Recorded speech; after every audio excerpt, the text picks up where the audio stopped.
She walked into the boardroom dreaming of a promotion, but one broken chair turned her into everyone's laughter. What happened next between her and the billionaire CEO left the entire company speechless. Stay tuned because you're about to watch a beautiful story and find out what happened next. Hello, family. Welcome to Tales Haven. Kindly subscribe to my YouTube channel for more beautiful stories. Thank you as you do so. Sit back, relax as we dive into the story.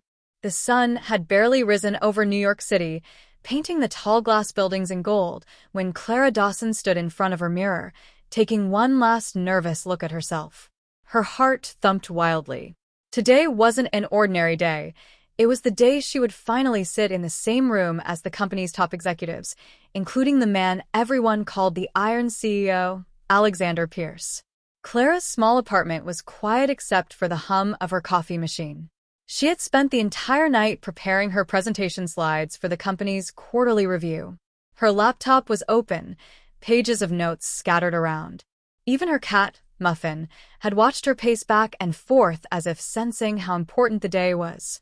"Don't mess this up," she whispered to herself, adjusting her simple navy blue blazer. Her hands trembled a little as she brushed off imaginary dust from her skirt. She couldn't afford to appear nervous, not today. Not when this presentation could decide whether she'd finally be promoted from assistant analyst to full project lead. The train ride to Silverstone Holdings felt like a blur. Every bump of the train made her stomach twist. By the time she reached the 32nd floor, she could hear the faint echoes of laughter and polished shoes tapping on marble floors. Everyone looked sharp, confident, like they belonged there. Clara smiled politely at people passing by, though no one really noticed her. She was new, young, and far too quiet to be remembered. But inside, she had dreams louder than the whole boardroom.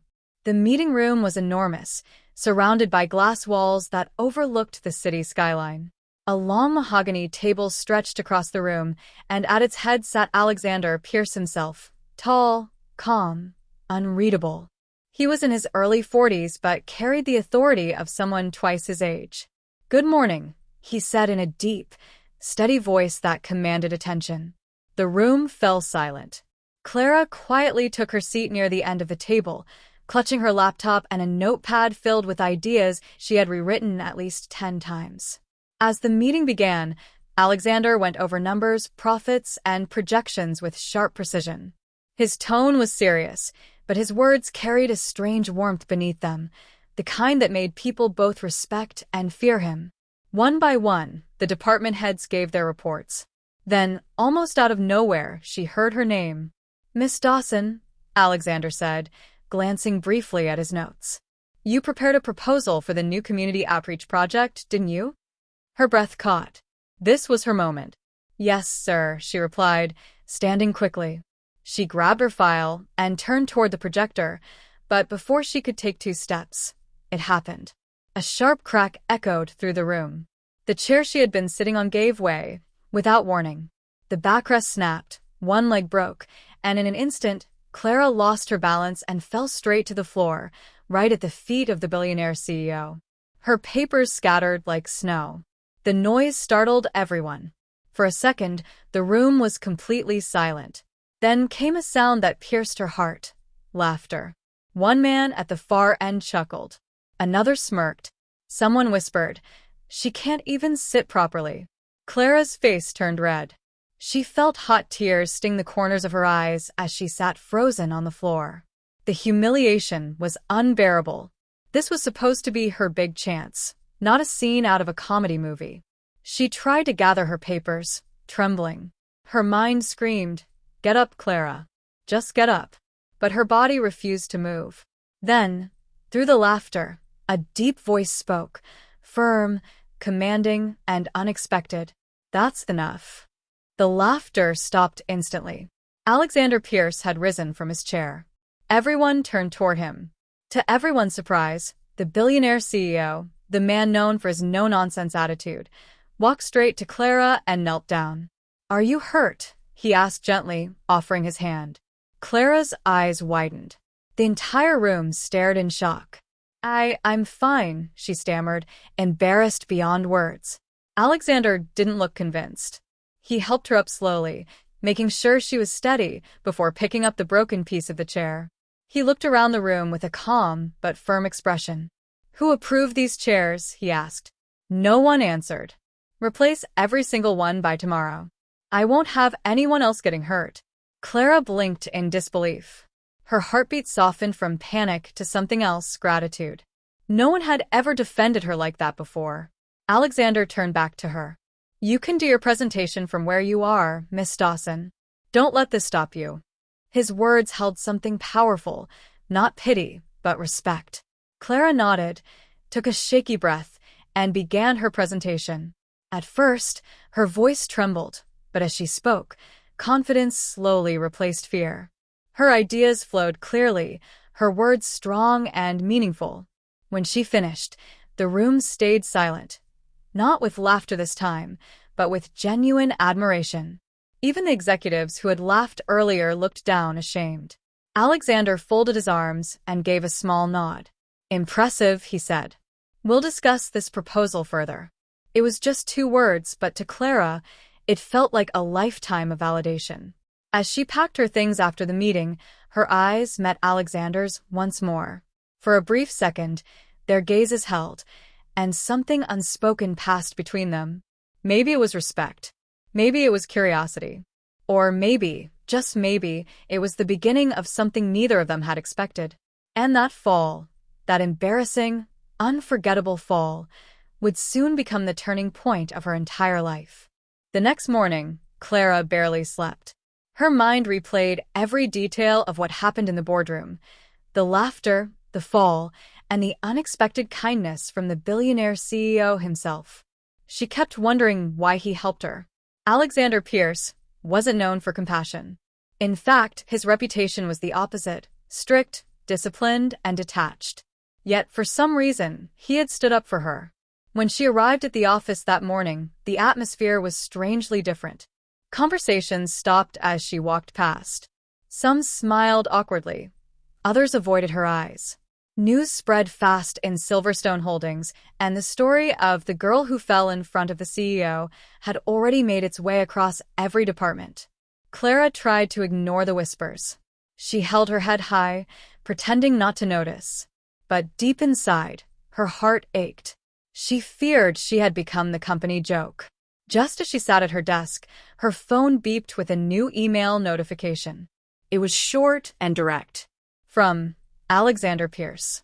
Subject: lunch. My office. 1 p.m. Clara froze. For a few seconds, she could only stare at the screen. "Lunch? With him?" she whispered under her breath. Her fingers trembled. She read the email 3 more times just to be sure. The billionaire CEO wanted to have lunch with her, the same woman who had fallen flat at his feet the day before. By noon, her nerves were in full storm. She barely touched her breakfast. Her colleague, Sandra, a cheerful blonde who loved gossip, leaned toward her. "Clara, is it true? You're having lunch with him?" Clara looked startled. "How do you even know that?" Sandra smirked. "Honey, this is Silverstone. Everyone knows everything." Clara tried to laugh it off, but inside, she was terrified. What if this lunch was about the incident? What if he planned to fire her quietly to avoid embarrassment? At exactly 1 o'clock, she took a deep breath and walked to the 40th floor, the top floor where Alexander's office was. The elevator doors opened to a silent hallway filled with floor-to-ceiling glass. The air smelled faintly of cedarwood and expensive cologne. When she reached his office door, his assistant smiled politely. "Mr. Pierce is expecting you," she said, opening the door. Alexander's office was breathtaking, wide windows framing the skyline, a single black grand piano by the wall, and a collection of old business journals neatly arranged on a shelf. He was standing by the window when she entered, his hands in his pockets, the city glowing behind him. "Miss Dawson," he said, turning with a faint smile. "Right on time." "Thank you for inviting me, sir," she said quietly, standing straight, unsure where to sit. He motioned toward the small table near the window where lunch had already been set. Nothing fancy, just 2 plates of grilled chicken, salad, and juice. "Please," he said, "have a seat." She sat carefully, her heart beating so loud she feared he might hear it. "I assume you didn't expect to hear from me after yesterday," he said casually. Clara looked down, embarrassed. "Honestly, sir, I thought I embarrassed myself too much for that." Alexander smiled slightly, a real smile, not the cold business one. "You handled yourself better than most people would. You stood up, literally and figuratively, and continued your presentation with courage. That's rare." Her eyes widened. "Thank you, sir. That means a lot." He nodded thoughtfully. "Do you know why I asked you to lunch?" She shook her head. "Because I saw something in you yesterday, determination. I value that more than experience. I built this company from scratch, Miss Dawson. I know what it feels like to be laughed at." Clara looked up, surprised. The thought of this calm, confident billionaire ever being laughed at seemed impossible. He continued, "When I was your age, I couldn't even afford a chair to sit on in my first office. I used an old box for months. People thought I was crazy for dreaming big.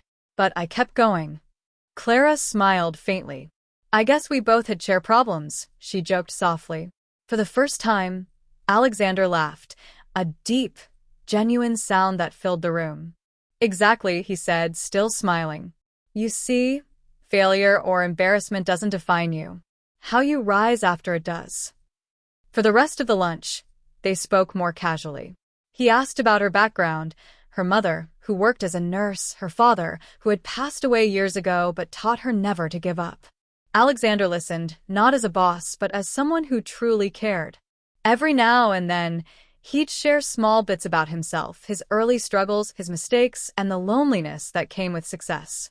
By the time the clock struck 2, the fear Clara had felt was gone. She saw not a billionaire, but a man who understood pain, pressure, and humility. As she stood to leave, Alexander said quietly, "Miss Dawson, starting tomorrow, I want you on my direct project team. You'll report to me." She gasped softly. "Sir, me?" He nodded. "You've earned it. Let the others laugh all they want. Results speak louder." Clara could barely hold back her tears. "Thank you, sir. I won't disappoint you." "I know you won't," he said, his tone firm yet kind. "And Clara," she turned at the door, "don't let anyone make you feel small again. You have more strength than you think." She smiled, a real, confident smile this time, and walked out of his office feeling lighter than she had in months. The same people who had laughed at her now turned their heads as she passed. None of them knew that she had just been promoted, not because she was perfect, but because she had dared to stand up again after falling. And for the first time, Clara Dawson walked through those hallways not as the nervous junior analyst everyone mocked, but as a woman the billionaire CEO himself had chosen to believe in. The news of Clara's new role spread through Silverstone like wind through glass corridors. People didn't say it aloud, but their eyes did. How did she jump so fast? Some smiled politely in the elevator. Others pretended not to see her. Clara kept her head up. She wasn't going to waste this chance. At 8 a.m. sharp, she joined her first meeting on the Aurora Project, a high-stakes initiative to open community tech hubs across low-income neighborhoods. The idea was bold: sponsor computer labs, internet access, and free weekend classes run by company volunteers. It was Alexander's personal vision, and now it was hers to help deliver. "Morning," Alexander said, stepping in with a tablet in hand. The room hushed. "We launched the pilot in 3 months. 3 cities. Tight budget. High impact." His gaze moved to Clara. "Miss Dawson will coordinate operations across teams. She owns the timeline." Clara nodded, pen poised. Her heart thudded, but her voice was steady. "I'll circulate a weekly dashboard by noon every Friday. I'll also set up a shared tracker for facilities, equipment, training, and PR milestones." Across the table, Victor Lang, a senior manager who had smirked during her fall, leaned back in his chair. "Ambitious. You sure you're not overreaching?" Clara met his eyes. "Not if we plan right. I'll need confirmed site shortlists by Wednesday, supplier quotes by Friday, and volunteer rosters by Monday next week." She looked around. "I'll send templates in an hour." Alexander's mouth tugged, almost a smile. "Proceed." By lunchtime, Clara had color-coded spreadsheets, wrote 2 crisp memos, and blocked standing check-ins with each department. She worked like someone tightening bolts on a speeding car. When problems appeared, she broke them into small tasks. When people hesitated, she gave them clear next steps and deadlines. It wasn't loud leadership, it was precise. Sandra stopped by her desk with a coffee. "Boss girl, I brought fuel." Clara grinned. "You're an angel." Sandra leaned closer, voice low. "Watch Victor. He's not happy. He wanted this project." "I noticed," Clara said softly. "Thanks for the heads up." The first obstacle hit on day 3. The vendor chosen to supply computers sent a new quote, 20% higher than promised. Victor forwarded it to the group with a dry line. "Unavoidable market shift. We should cut the number of PCs." Clara read it twice. Cutting computers meant cutting student seats. She opened the original emails and contracts, then called the vendor herself. "Your quote changed," she said calmly. "But our terms include a price lock with a currency buffer. Page 4, Clause 6b. Silence. The vendor cleared his throat. "Most people miss that." "I didn't," Clara replied. "We'll proceed at the original price. If needed, I can loop in legal." "We'll honor it," he said quickly. Clara forwarded the corrected quote to the team with a simple note. "Price lock confirmed. No reduction required." She didn't add a smiley. She didn't need to. A minute later, a new message came in from Alexander. "Good catch. Join me at 6 p.m. to run the budget." At 6 p.m., the office had softened into evening, light fading, city humming. In Alexander's office, the skyline looked like a field of stars. He stood by the window, jacket off, sleeves rolled. On his desk, Clara's dashboard glowed. "You read contracts," he said, almost amused. "I read everything," she answered. "Good habit." He gestured to the screen. "This risk column. Why did you flag volunteer burnout?" "Because we're using staff weekends. People are eager at first, then tired. We need rotations and small rewards, thank you notes from students, certificates, even cafeteria vouchers." "Simple and human," he said. "Approved." They worked until the numbers felt honest. Not perfect, honest. When they were done, Alexander closed the laptop and leaned against the window. "Do you know why this project matters to me?" he asked. Clara shook her head. "When I was 16, I lived above a hardware shop," he said quietly. "Old computers, broken screens, dusty books. The owner let me sit in the corner and tinker. That corner changed my life. If we build enough corners like that, someone else will find their way out." Clara listened, the city lights shimmering across his profile. "It's a good reason," she said. "The best kind." He looked at her, then really looked. Not at her title. Not at yesterday's embarrassment. At her. "You remind me of that shop. Nothing flashy. Just useful. Necessary." Her throat tightened. "Thank you." "Go home," he said, voice soft. "You've done enough for today." She hesitated. "You too." A small laugh. "I'm working on it." The weeks that followed were a quiet storm of progress. Clara visited sites, measuring rooms with blue tape and a hopeful imagination. She drew floor plans on notepads, counted outlets, checked ventilation, and asked landlords blunt questions about safety. She learned to speak the language of electricians and teachers in the same breath. At the first location, a worn-down community hall, she stood in an empty room with peeling paint and pictured possibilities. 12 desks here, 8 there, a projector on that beam, she said, pointing. The caretaker blinked at the empty space, then smiled slowly. "You see it, don't you?" "I do," Clara said. "Soon you will too." Back at Silverstone, the jealousy sharpened. Victor began copying her emails to wider groups, waiting for mistakes to echo. He CC'd people who didn't need to be involved. He replied all with suggestions that were more like traps. Clara responded with clean facts and short sentences. She never raised her voice. She raised her evidence. Once, he cornered her near the elevator. "Enjoy the balcony seat while it lasts," he murmured. She held his gaze. "I'm not here for a seat, Victor. I'm here to build something that works." The elevator dinged open. Alexander stepped out, eyes cool, timing precise.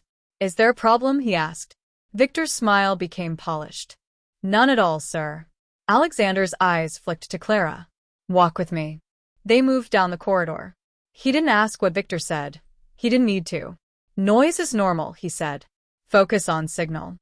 I'm fine, Clara replied. The work keeps me steady. Good, he said. Let it. 2 days before the board review, a storm pounded the city. Rain smashed the windows like handfuls of nails. At 8:30 p.m., most floors were dark. Clara was still at her desk, double-checking the equipment tracking sheet, when her phone buzzed. Mom. Are you eating? Her mother asked gently. Clara smiled. Yes. Are you sleeping? A little. A pause, soft as prayer. Your father would be proud, her mother said. He used to say, you don't need a stage to be brave. You need a reason. Clara's eyes stung. I have a reason. I know, Mom whispered. I can hear it in your voice. After the call, Clara printed the final materials and carried them upstairs. Alexander's office door was half open. He stood by the window, back to her, rain streaking the glass like silver wires. She knocked softly. The board pack, she said, placing the folder on the table. Thank you. He turned, studying her. You should be home. You too, she said, echoing herself from that first late evening. He smiled at the familiar line. How are you holding up? Scared, she admitted, surprising them both. But steady. Scared and steady, he repeated. That's the right mix. They stood in the hush of rain and city and a project that suddenly felt bigger than a job. Bigger than either of them. You know, he said finally, voice low, the day you fell it shifted something in this building. Laughter used to be a weapon here. Now it's a mirror. People saw themselves that day. Not all of them liked what they saw. Clara exhaled. I didn't like what I saw either, just for a moment. What do you see now? She held his eyes. A chance that matters. He nodded, as if that answered something old inside him. Then tomorrow we show them. Together, she asked before thinking. Together, he said simply. Clara gathered her courage like a coat and turned to leave. At the door, she paused. Thank you for how you treated me that day. It changed how I treat myself. Alexander's reply was almost a whisper. Kindness costs less than a chair. Clara laughed, soft, honest, and stepped into the corridor, where the air smelled like rain and new beginnings. Behind her, Alexander returned to the window. The city kept moving. Somewhere out there, rooms waited to be filled with light and first chances. Inside this room, something else waited, unspoken, careful, real. Not a scandal, not a rumor, a respect that was slowly learning the shape of trust. Tomorrow would test them. Tonight had already taught them. And that was enough for now. Morning sunlight streamed through the high windows of Silverstone Holdings, cutting lines of gold across the marble floor. The day everyone had worked toward, the Aurora Project Board presentation, had finally come. Clara arrived early. She placed her files neatly on the polished table, checked her laptop connections twice, and whispered to herself, breathe, just breathe. She wasn't the same woman who had once fallen in front of this same boardroom. Today, her voice would carry value, not nerves. As the executives filled the room, she noticed their changed expressions. The mockery that once lingered in their eyes was gone, replaced by curiosity and even respect. Then the door opened, and Alexander Pierce walked in, calm and confident, every step commanding attention. Let's begin, he said, sitting at the head of the table. Clara stood and began her presentation. Her words flowed like music, clear, firm, and full of purpose. She showed slides of the first community hub, photos of smiling children learning on computers, and a short video from one of the teachers saying, Silverstone didn't just build a lab, they built a future. When she finished, the room went silent, not because she failed, but because everyone was deeply moved. Even Victor Lang, the man who once tried to sabotage her, lowered his eyes. Alexander broke the silence. Ladies and gentlemen, that is what leadership looks like, he said, turning toward Clara. And it came from the one person in this room most of you underestimated. A few executives shifted uncomfortably. Clara's heart raced. Alexander continued. A few months ago, you laughed when her chair broke. Today, she carried this project from idea to reality. I want every person in this room to remember, character is tested not by how you rise when you're praised, but by how you rise when you fall. He paused and looked at Clara with quiet pride. Miss Dawson, thank you for reminding us what true courage looks like. Applause filled the room. This time, it wasn't polite or forced, it was real. Clara blinked back tears, overwhelmed. She hadn't just regained her dignity, she had earned honor. Later that evening, the Silverstone annual gala took place at a grand hotel. The hall sparkled with golden lights, soft jazz music, and the hum of success. Employees laughed, cameras flashed, and the air buzzed with celebration. When Alexander took the stage to give his closing speech, the crowd cheered loudly. He lifted his glass and said, "Tonight, I want to honor someone special, a woman whose strength reminded me why I built this company in the first place." He turned toward Clara. Miss Clara Dawson. Clara froze. Her colleagues clapped, some whistled, others smiled proudly. She walked slowly to the stage, her heart pounding. Alexander handed her a crystal plaque that read, "For turning humiliation into inspiration, Employee of the Year." The crowd rose to their feet, applauding. Clara's eyes filled with tears. For a moment, she could hardly speak. "Thank you," she finally said, her voice trembling. "I thought that day in the boardroom ruined everything for me. But now I see, it was just the beginning.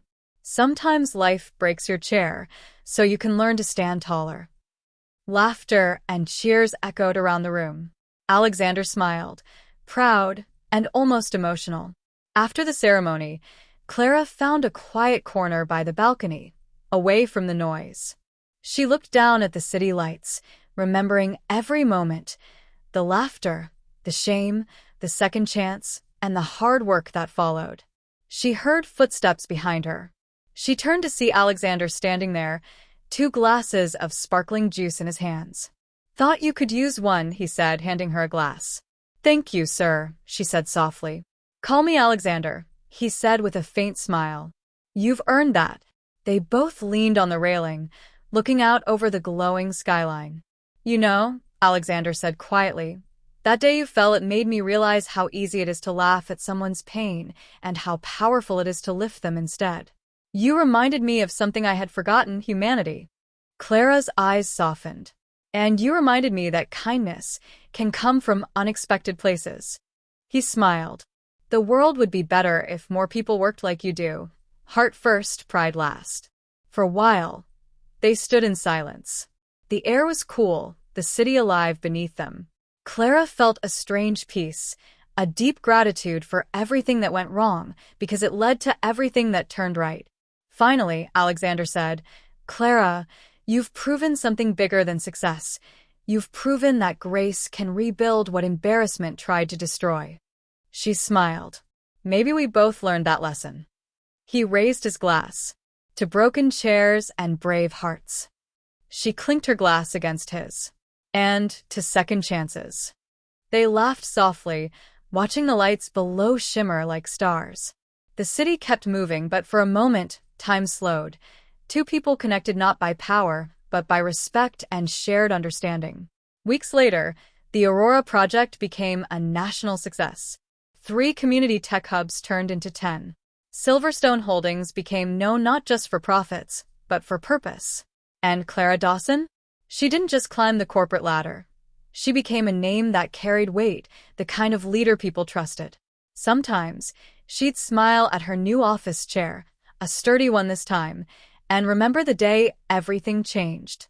Because sometimes, life doesn't break you to end you. It breaks you to build you stronger. And, in her case, it built her into a woman who inspired an entire company and softened the heart of a billionaire. That brings us to the end of this video. I hope you find this story worth watching.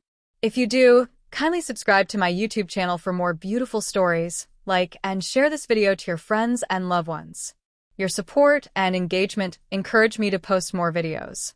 Thanks for watching.